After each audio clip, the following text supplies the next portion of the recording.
குறித்து மனிதர்களை குறித்தும் நம்முடைய கர்த்தராகிய ஸ்தோத்திரங்கள் வாழ்வதை குறிக்கின்றேன். இந்த காலை ஆராதனையில் உங்களோடு சேர்ந்து நானும் குடும்பமும் எங்களோடு சகோதரர்களும் சேர்ந்து இந்த அருமையான ஆராதனை பங்கெடுக்க முடியாத தேவன் குறித்துதான இந்த வாய்ப்புக்கான ஆண்டவரை துதிக்கின்றேன்.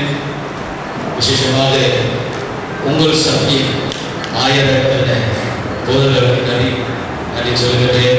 இந்த ஒழுங்கு செய்த அருமையான சுவாசிக்கிறது. எந்த நிலைமையிலும் நம்மளோட பேசுகிறார். இமேஜ் ஒரு நிமிஷம் பல்லவி அப்புறம் பாடி அவனுடைய வார்த்தை நேரம் சொல்லுவது.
சங்கீதக்காரன் 37 இந்த 4வது வசனத்தில் சொல்றது போல கர்த்தரை போல்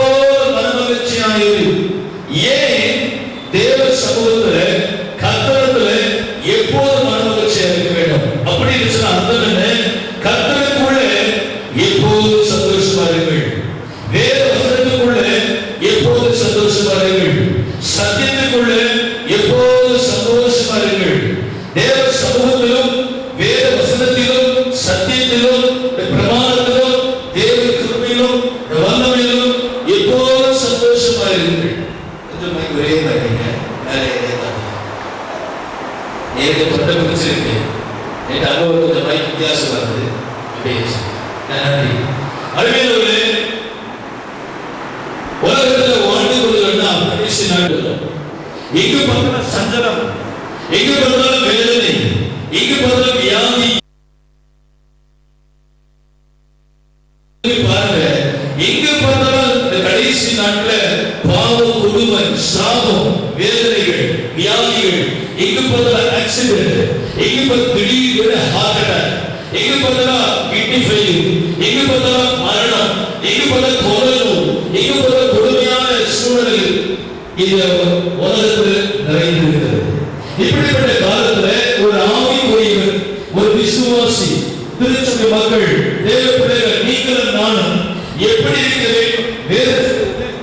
எது எப்படியா இருந்தாலும், உலகம் எப்படியா இருந்தாலும், சூழ்நிலை எப்படியா இருந்தாலும், நமக்கு ஆண்டவர் ஒரு ஆலோசனை சொல்லுகிறார். உலகத்தை பார்க்காத, சூழ்நிலை பார்க்காத, மனிதனை பார்க்காத, உன்னை சூழ்நிலை சூழ்நிலை பார்க்காத, உன்னை படைத்த சர்வ வல்லமையுள்ள தேவனாகிய கர்த்தராகிய என்னை நோக்கி பார். எப்போது எனக்குள்ள, எப்போது என் சமூகத்துல, எப்போது வசனத்துக்குள்ள, எப்போது எனக்குள்ள நீ மனமகிழ்ச்சியா இருக்க பழகிக்கொள். அப்போது உன் உள்ளான ஆத்துமா பலனடைவான். ஏதாவது 2 வருஷத்துக்கு பார்த்தீங்க, 8ஆம் அதிகாரம் 10ஆம் வசனம் என்ன சொல்லுகிறது?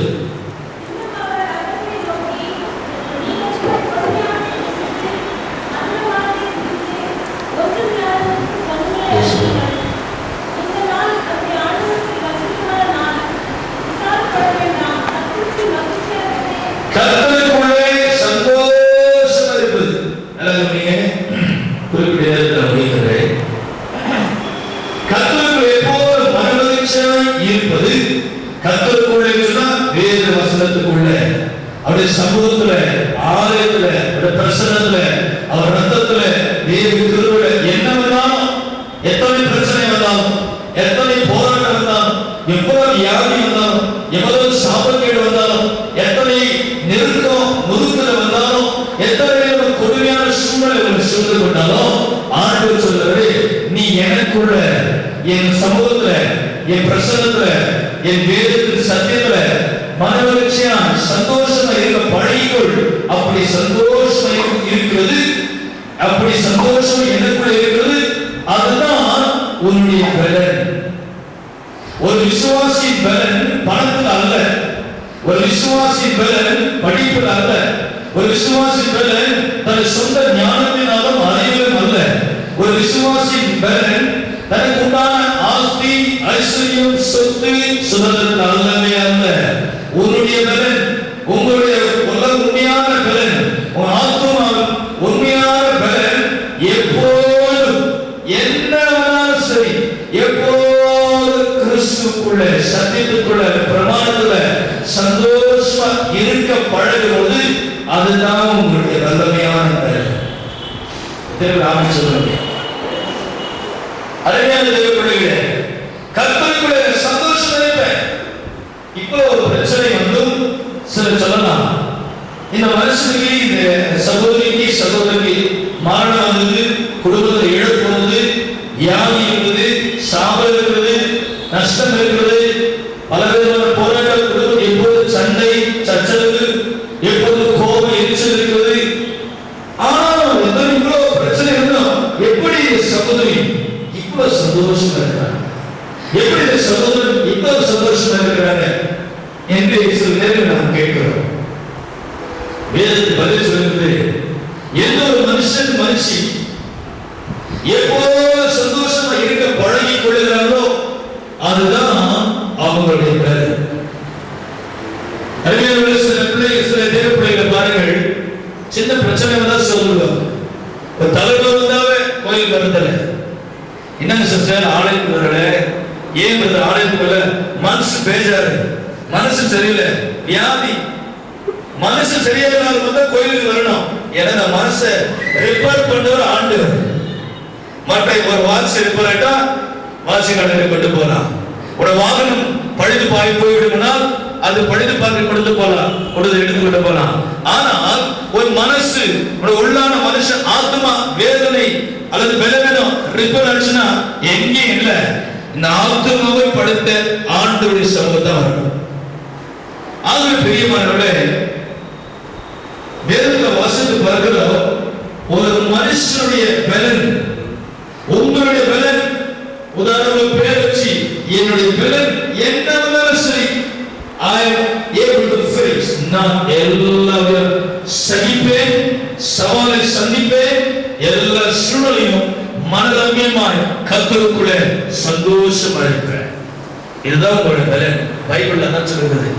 கர்த்தருக்குள்ள எப்போதும் மனமகிழ்ச்சியாய், கர்த்தருக்குள்ள எப்போதும் சந்தோஷமா இருப்பதுதான் என்னுடைய பலன் என்று வேதம் சொல்லுகிறது. எத்தனை பேர் நம்புறீங்க? பாஸ்டர், இது நான் நம்புறேன்னு சொன்ன ஒரு கரங்களை உயர்த்தி காட்டுங்க. கடவுளை ஆசீர்வதிப்பார். மீண்டுமாய் சங்கீதத்துக்கு வரும். கர்த்தரிடத்துல மனமகிழ்ச்சி அடைங்க. வாழ்வா சாவா, நன்மையா தீமையா, நஷ்டமா லாபமா, வியாதியா சுகமா, மரணமோ போராட்டமோ, எத்தனை சூழல் இருந்தாலும் இத்திருச்சபை மக்களால் உங்களுக்கு இந்த காலையில ஆண்டவர் பரிசுத்த ஆவியானவர் சொல்லுகிற வார்த்தை, கவலைப்படாதீங்க. எதை குறித்து கவலைப்படாதீங்க. ஒரு மனுஷன் கவலைப்பட வேண்டும் என்று சொன்னார், ஒரு மனுஷன், ஒரு திருச்சபை தேவ பிள்ளைகள், நீங்க இந்த உலகத்துல கவலைப்படணும்னு நினைச்சா ஒரே ஒரு காரியத்துக்காக தான் நீங்க கவலைப்பட வேண்டும் என்று பைபிள் சொல்லி இருக்கிறது. இன்னொரு மார்க் என்ற சுவிசேஷத்தை திரும்பி பார்த்தீங்கன்னா, மார்க் 10ஆம் அதிகாரம் சொல்ல வாசிக்க நேரமில்லை. ஆண்டவராய் இயேசு கிறிஸ்து 2 சீஷரை பார்த்து, பேதுரு யோவான் நினைக்கின்றேன், பேதுரு யோவானை பார்த்து ஆண்டவர் சொன்னாரு, ஓ என் சீஷர்களே, நீ விரும்புகிறதை என்னிடத்தில் கேள். என் சீஷர்களே, நீங்க விரும்புகிற காரியத்தை என்னிடத்தில் கேள் என்று கேட்ட பொழுது சீஷர்கள் 2 பேர் பார்த்து சொன்னாங்க, ஆண்டவரே, உம்முடைய கேட்க எங்களுக்கு ஒன்றுமில்லை, ஆனா எங்களுக்குள்ள ஒரு கவலை இருக்கிறது, எங்களுக்குள்ள ஒரு கவலை உண்டு, என் உள்ளத்துல ஒரு யோசனை உண்டு, என் உள்ளத்துல ஒரு வேண்டல் உண்டு, என் உள்ளத்துல ஒரு வாஞ்சை உண்டு, அதை எங்களுக்கு செய்தா போதும் ஆண்டவரே. அந்த வசனத்தை நான் சொல்லுகிறேன். ஏன்னா அந்த வசனம் தேடி கொண்டிருக்கீங்க, எங்க இருக்குன்னு.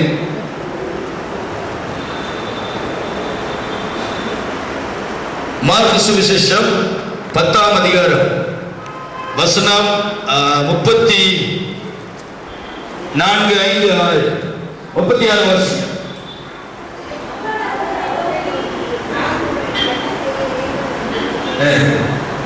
விரும்புகிறீர்கள் என்று கேட்டார். யாக்கோபை யோவானை பார்த்துக்கிற போதகரே, நாங்கள் கேட்டுக்கொள்ள போவதை நீர் எங்களுக்கு செய்ய வேண்டும் என்று இது உங்களை வேண்டுதல்.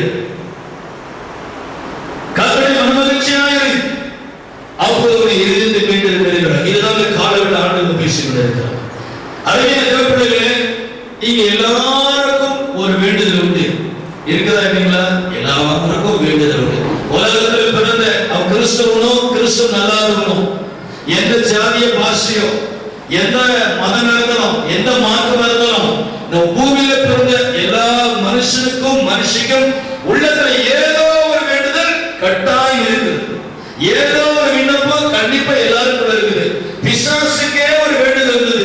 ஆண்டவர் இயேசுக்கு அந்த லேகியன் பிசாசு பிடித்த மனுஷன் கல்லறை வெளியே வரும்போது அவனுக்குள்ள அந்த லேகியன் பிசாசு வெளியே வந்து, ஓ தாவீதின் குமாரனே, ஆண்டவராய் இயேசுவே, உலக ரட்சகரே, உனக்கும் எனக்கும் என்ன, தயவுசெய்து எங்களை அக்கினிக்கு துரத்தி விடாயும், என்னையும் எங்களையும் இதோ இருக்கிற பன்றி கூட்டத்துல எங்களை அனுப்பிவிடும்படி வேண்டுகிறேன் என்று பிசாசு சொன்னான். பிசாசின் வேண்டுதலையே இயேசு கிறிஸ்து, ஆம் உன் வேண்டுதல் பிரகாரம் ஆக கடவுது என்று சொல்லி சாத்தான வேண்டுதலையே நிறைவேற்றின ஆண்டவர் உங்களுடைய வேண்டுதல் நிறைவேற்ற மாட்டாரா? நிறைவேற்ற, நீங்களே சொல்லுங்க. நிச்சயம் நிறைவேற்றுவா. வசனம் சொல்லுது, கர்த்தரை மனமகிழ்ச்சிக்கு பழகுங்க. இரண்டாவது, உன் வழிகளை கர்த்தரை ஒப்பு கொடுங்க. அப்பொழுதுதான் உங்கள் இதயத்தின் விண்ணப்பம் வேண்டுதல் நிறைவேறும். ஏன் இதுவரை 50 வருஷம் ஆலயத்தில் வருகிறோம், 30 வருஷம், 20 வருஷம், 10 வருஷம், பல ஆண்டுகளா தேவ ஆலயத்தில் வருகிறோம், ஜெபிக்கிறோம், விண்ணப்பம் செய்கிறோம், வேண்டுதல் செய்கிறோம். ஆனாலும் அநேகருடைய விண்ணப்பம் இன்னும் நிறைவேறவில்லை. ஆனாலும் அநேகருடைய வேண்டுதல் இன்னும் நிறைவேறவில்லை.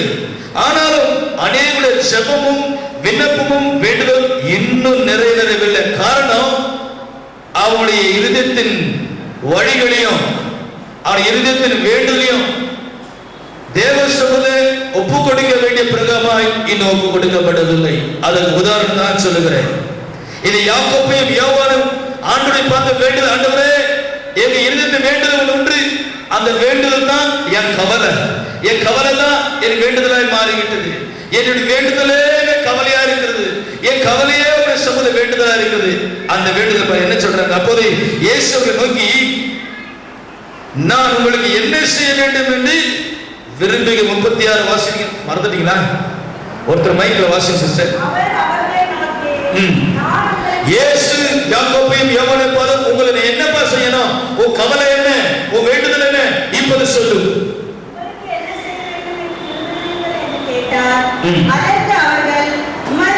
நல்ல கவனிங்க திருச்சபை மக்கள். இது ரெண்டு யாக்கோபு யோவான் என்ன சொல்றாங்க பாருங்க. பணத்தை கேட்கல, சுகத்தை கேட்கல, வெற்றி கேட்கல, ஆதாயத்தை கேட்கல, ஆஸ்தி கேட்கல, ஐஸ்வர்யத்தை கேட்கல, ஞானத்தை கேட்கல, ஆவிக்குரிய பூமிக்குரியதை கேட்கவில்லை. எதை கேட்கிறார்கள்? இவங்களுடைய கவலை என்ன? இவங்களுடைய வேண்டுதல் என்ன சொல்றாங்க? வாசிங்க.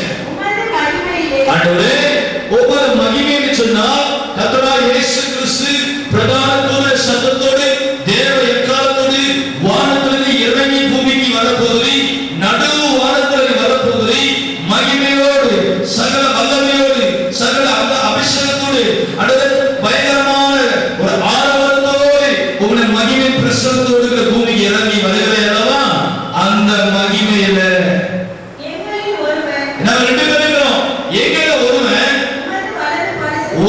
வலது பக்கத்துல, இன்னொரு இடது பக்கத்துல, ஒருவன் ரைட் ஹேண்ட் சைடுல, இன்னொரு லெஃப்ட் ஹேண்ட் சைடுல என்ன செய்யணும்?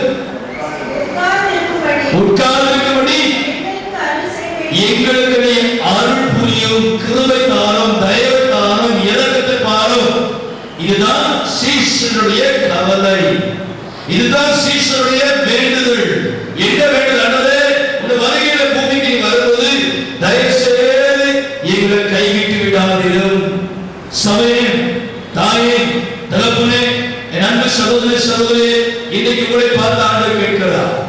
இதுவரை உங்கள் வேண்டுதல் என்னவா இருந்தது?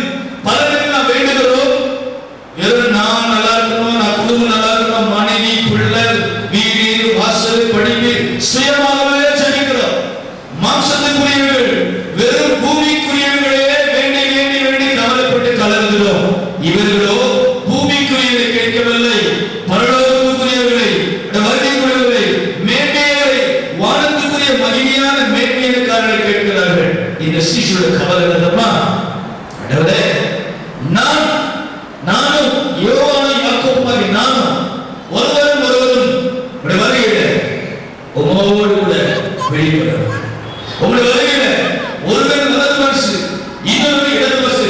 உங்களுடைய வருகையிலப்பா, உங்களுடைய பக்கத்துல நான் ரெண்டு பேரும் உம்மோடு இருக்க வேண்டும். இதுதான் என் கவலை. எப்படியாவது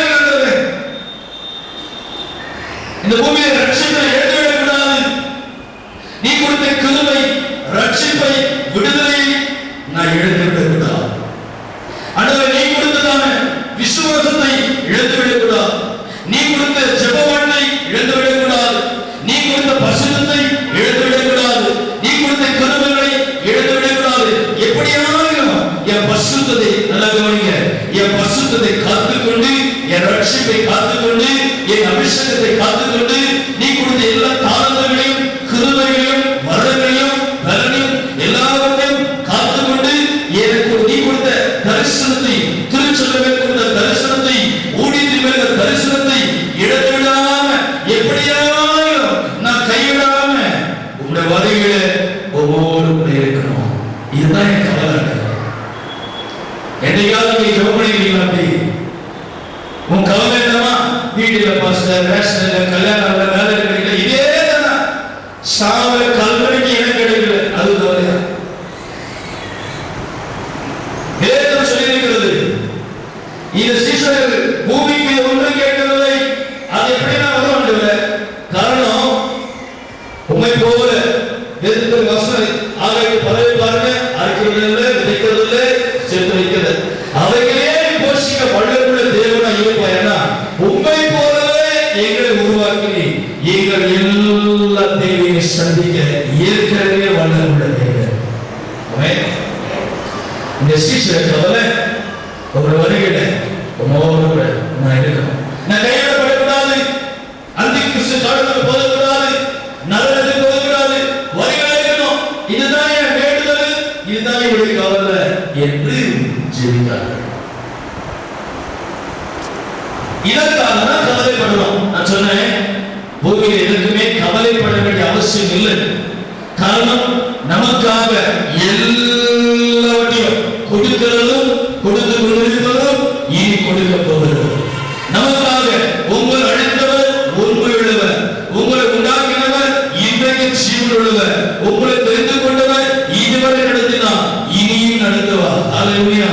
ஆக இந்த சர்வவல்லமையுள்ள தேவன் சொல்லுகிற வார்த்தை, ஒரு மனுஷ கவலை நீ படலனா ஆண்டவரே இந்த வருகையில ஒரு நான் மாத்திரமல்ல, என் மனைவி, என் பிள்ளை, என் மாமா, மச்சான், அண்ணன், தம்பி எல்லாரும் வருகையில இருக்கணும்ப்பா, நரகத்துக்கு போகக்கூடாது, எப்படியாவது நான் பரிசுத்தம் வாழணும், என்னை காத்துக்கொண்டு என் பரிசுத்தத்தையும் ஜெபத்தையும் காத்துக்கொண்டு இந்த வருகையில் வெளிப்படணும். இதற்காக தான் கவலைப்படணும். எப்படியாவது நான் பரலோகம் போயிடணும், எப்படியாவது நான் பரலோகம் போகணும், எப்படியாவது கஷ்டப்பட்டாலும் பட்டினியா இருந்தாலும் பாடி வந்தாலும் உபத்திரம் வந்தாலும் வியாதி போராட்டம் வந்தாலும் எப்படியாயும் நான் பரலோகத்துக்கு போயிடணும். அப்படிப்பட்ட கவலை தான் திருச்சபையில் இருக்கணும்.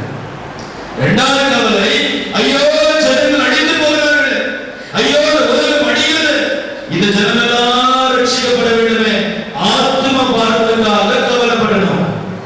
மூன்றாவது, நானும் என் வீட்டாரும் என் பிள்ளைகளும் பரலோகத்துக்கு செல்லணும், இதற்காக தான் கவலைப்படணும். அது போகலாம்.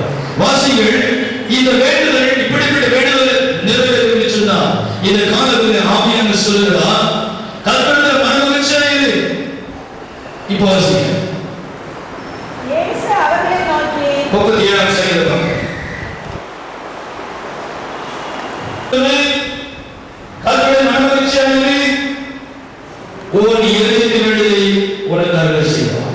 இந்த காலத்தில் எல்லாருக்கும் வேண்டுதல் உண்டு. இந்த காலங்களில் ஒவ்வொரு குடும்பத்திலும் ஒவ்வொரு தனிப்பட்ட சகோதர சகோதர வாழ்க்கையிலும் ஏராளமான விண்ணப்பங்களை வேண்டுதலும் உள்ளத்தில் உண்டு. அதுவே உங்க வேண்டுதல் கணவனுக்காக பல ஆண்டுகள் ஜெபித்துக் கொண்டிருக்கிற சகோதரியே, மனைவிக்காக பல ஆண்டுகள் ஜெபித்துக் கொண்டிருக்கிற சகோதரனே, தாய் தகப்பனுக்காக பல வருஷமா ஜெபித்துக் கொண்டிருக்கிற தேவனே, உங்கள் பிள்ளைகள் எதிர்காலம், பிள்ளைகளின் திருமணம், பிள்ளைகளின் வேலை, பிள்ளைகளின் எதிர்காலம், படிப்பு, இவர்களுக்காக பல வருஷமாய் உங்க பிள்ளைகள் ரட்சிக்கப்பட வேண்டும், உங்க பிள்ளைகள் பாவ வழிவிட்டு விலக வேண்டும், தீமையை விட்டு விலக வேண்டும், மேன்மையடைய வேண்டும் என்று ஜெபித்துக் கொண்டு வேண்டுதல் செய்து கொண்டிருக்கிறோமே, உங்கள் வேண்டுதல் நிறைவேறிவிட்டதா அல்லது நிறைவேறவில்லையா? உங்க வேண்டுதல் கர்த்தர் நிறைவேறிவிட்டதா இல்லையா? அதுதான் நான் ஆய்வு பார்க்கிறேன். உங்களுடைய ஒவ்வொரு மனுஷனுடைய இருதயத்தில் ஏராள வேண்டுதல் விண்ணப்பம் உண்டு. உங்க வேண்டுதலும் உங்க விண்ணப்பமும் நிறைவேற வேண்டும் என்று சொன்னால் என்ன செய்ய வேண்டும்? முதலாவது, ஆண்டவருடைய மனமகிழ்ச்சியாக எல்லா சந்தோஷங்களுக்கு பழகிக் கொள்ளுங்க. அதுதான் உங்களுடைய பலன். உங்க பலன் ஆத்மாவில பலன் வந்தாதான் உலகத்தில் ஆண்டவருக்காக வல்லமையாய் வைராக்கியமாய் உறுதியாக இருக்க முடியும். இரண்டாவது சொல்லுது, ஒரு வழிகளை கர்த்தருக்கு ஒப்புவி. உங்க இருதயத்தில் வேண்டுதல்லாம் நிறைவேற வேண்டும் என்று சொன்னா, உங்க இருதயத்தில் பல வருஷமா வேண்டிக் கொண்டிருக்கிற, ஜெபித்துக் கொண்டிருக்கிற, முயற்சி பண்ணுகிற, பிரயாசப்படுகிற உங்க வேண்டுதல்லாம் நிறைவேற வேண்டும் என்று சொன்னா, இரண்டாவது ஆண்டு சொல்கிறார், ஒரு வழிகளை கர்த்தருக்கு ஒப்பு கொடுத்து. என்ன வழி பிரதர்? ஒரு இருதயத்தின் வழி. என்ன வழி? ஒரு கண்களின் வழி. நல்ல கவனிங்க. ஒரு இருதயத்தின் வழி, நெஞ்சின் வழி, கண்களின் வழி, வாயின் வழி, பேச்சின் வழி, இது கரத்தின் கிரியின் வழி, நீ நடக்கிற ஒரு கால்களின் சரியான வழி, உன் எண்ணங்களின் வழி, ஒரு சிந்தனை வழிகளை ஆண்டவர் ஒப்புக்கொடுங்க. அப்பொழுது ஆண்டவர் உங்கள் வேண்டுதலை நிறைவேற்றுவார். அநேகர் நாம் என்ன ஜெபிக்கிறோம், மன்றாடுகிறோம், வேண்டுதல் செய்கிறோம், உபவாசம் பண்ணுகிறோம், ஆனால் வேண்டுதல் நிறைவேறவில்லை. காரணம், நீ ஜெபிக்கிறாய், மன்றாடுகிறாய், பாடுகிறாய், ஸ்தோத்திரிக்கிறாய், காணிக்கை கொடுக்கிறாய், எல்லாம் செய்கிறாய், ஆனால் ஒரு வழிகளை, வாழ்க்கை வழி, உங்க ஜீவித்தின் வழி, ஒரு கண்களின் பார்வை வழி, ஒரு பேச்சு உதவியின் வழியாக ஒரு பேச்சுகள் வழி, ஒரு சிந்தனை வழி, இன்னும் நிறைய பேர் ஆண்டோட சமூகம் ஒப்புக்கொள்ளவில்லை. ஆகவேதான்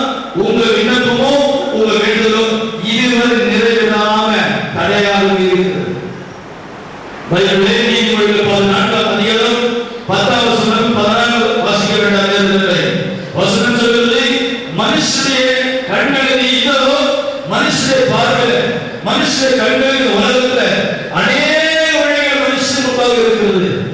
அவருடைய கண்களுக்கு நன்மையை தோன்றுகிற வழிகள் ஏராளம்.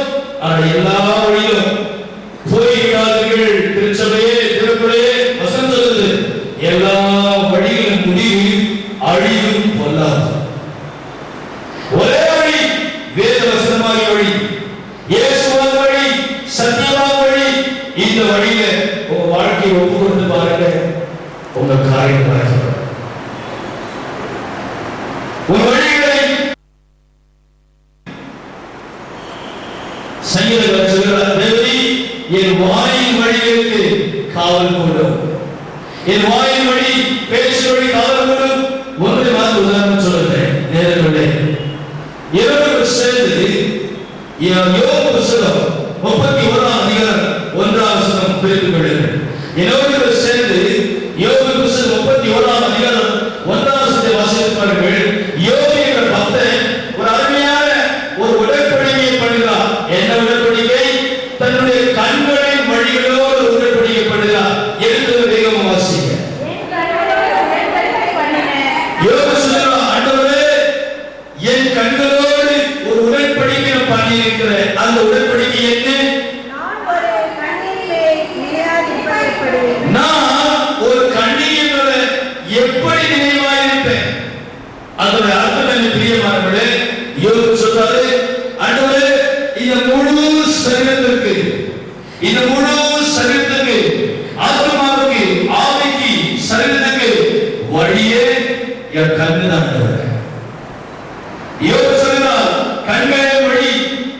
நீதிமன்றம் சொல்லப்பட்டிருக்கிறது, ஒரு மனுஷன் கண்கள் சுத்தமா இருக்குமானா அவன் வாய் வார்த்தை சுத்தமா இருக்கும், அவன் சரீரம் முழுவதும் சுத்தமா இருக்கும், அவனுடைய கிரியும் சுத்தமா இருக்கும். நல்ல கவனிங்கள், ஒரு மனுஷன் கண்கள் சுத்தமா இருக்குமானா அவனுடைய வாய் வார்த்தை சுத்தமா இருக்கும், அவனுடைய கையின் கிரியும் சுத்தமா இருக்கும், அவன் சரீரம் முழுவதும் சுத்தமாக இருக்கும். ஹல்லேலூயா.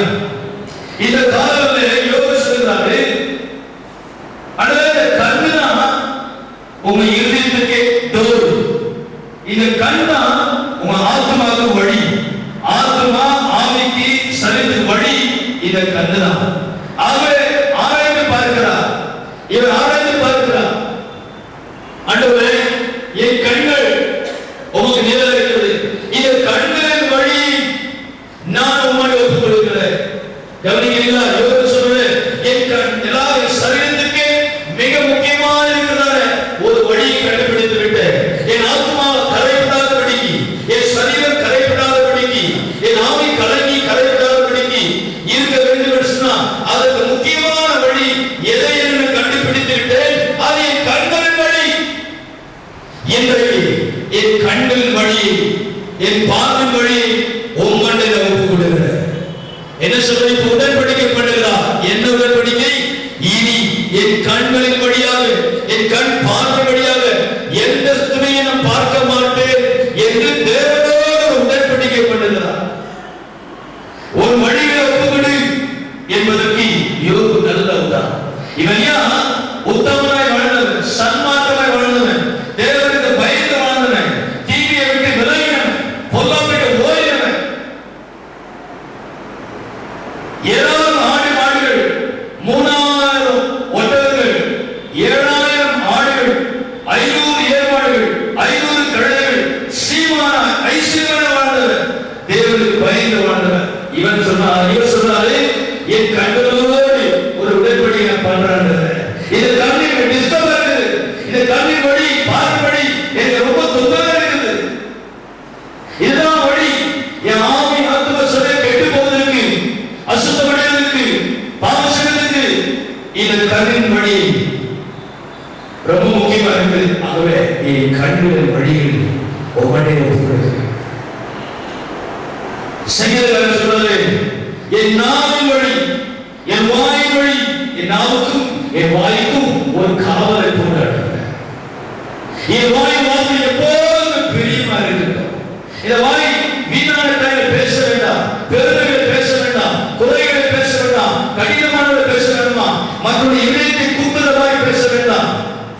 இந்த வாய் அசுத்தத்தை பேச வேண்டாம், இந்த வாய் பொய்யும் பேச வேண்டாம், வீணானதை பேச வேண்டாம், அவர் இந்த மாதிரி எப்போதும் உங்களுக்கு பிரியமானதை, பரிசுத்தமானதை, மகிமையானதை, கனமுள்ளதை பேசுகிறோம். அவரை வாய்க்கு ஒரு காவலை போடும் என்று பக்தன் தாவீது வாயோடு உடன்படிக்கிறார். இந்த காலங்களில் திருச்சியில் மக்களாக நீங்கள் உங்க வேண்டுதல், உங்க விண்ணப்பம்,